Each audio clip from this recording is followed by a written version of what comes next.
Nous sommes sur les falaises du pays de Caux, dans la ville de Fécamp, où a été construit en 1863 un magnifique palais à l'architecture totalement atypique. C'est Yolande Debeuil, directrice passionnée de cet édifice, qui nous accueille. Lorsque les visiteurs arrivent au palais bénédictine pour la première fois, au détour de la rue, ils découvrent un palais absolument inattendu, hors du commun. Ils ne savent pas forcément très bien à quoi il sert. Les petites filles pensent que c'est un château de princesse. Ils sont tellement surpris de cette architecture extraordinaire, hors du commun, que l'effet « waouh » fonctionne toujours. Bienvenue au palais bénédictine, que vous avez choisi de placer en première position. La particularité de ce palais, c'est qu'il renferme à la fois un musée et une distillerie où est fabriquée la fameuse liqueur bénédictine, créée il y a plus de 500 ans. La légende dit que c'est un moine qui aurait découvert cette liqueur, un moine qui s'appelait Don Bernardo Vincelli et qui avait recueilli des plantes donc sur les plateaux de Fécamp et puis qui, dans la distillerie, en aurait fait une liqueur.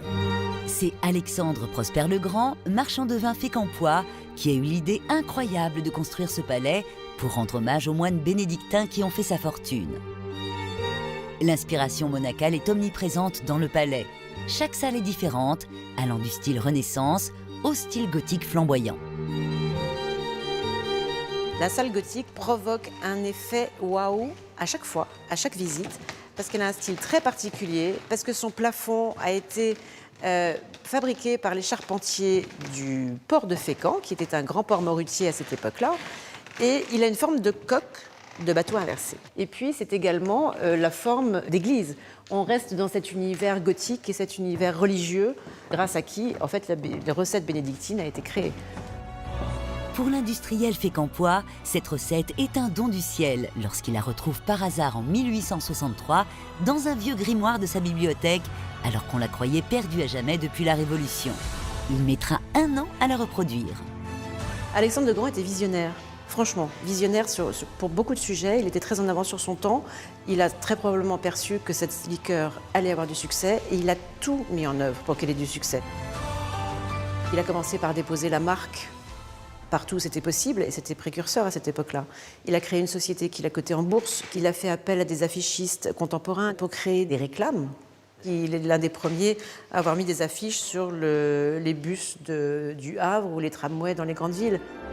Mais tout aurait pu s'arrêter en 1864 lorsque l'archevêque de Rouen veut faire interdire l'exploitation du nom bénédictine.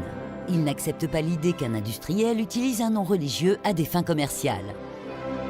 Alexandre Prosper le Grand est alors reçu par le ministre de la Justice et ses arguments semblent plutôt convaincants. Le ministre a posé la question « Est-ce que votre liqueur est bonne ?» Alexandre le Grand a dit oui. La note que l'on a, c'est que l'affaire s'est résolue ainsi. On peut également imaginer que le ministre a voulu goûter par lui-même si la liqueur était effectivement bonne et que quelques bouteilles de bénédictine sont restées à Paris, un autre bon moyen pour faire connaître la liqueur à l'époque. Alexandre le Grand est le précurseur du tourisme industriel. Mêlant art et industrie, le palais renferme surtout la distillerie où est encore fabriquée la liqueur aux 27 plantes et épices. Mais alors, quel est donc le secret de ce breuvage si réputé dans le monde entier ?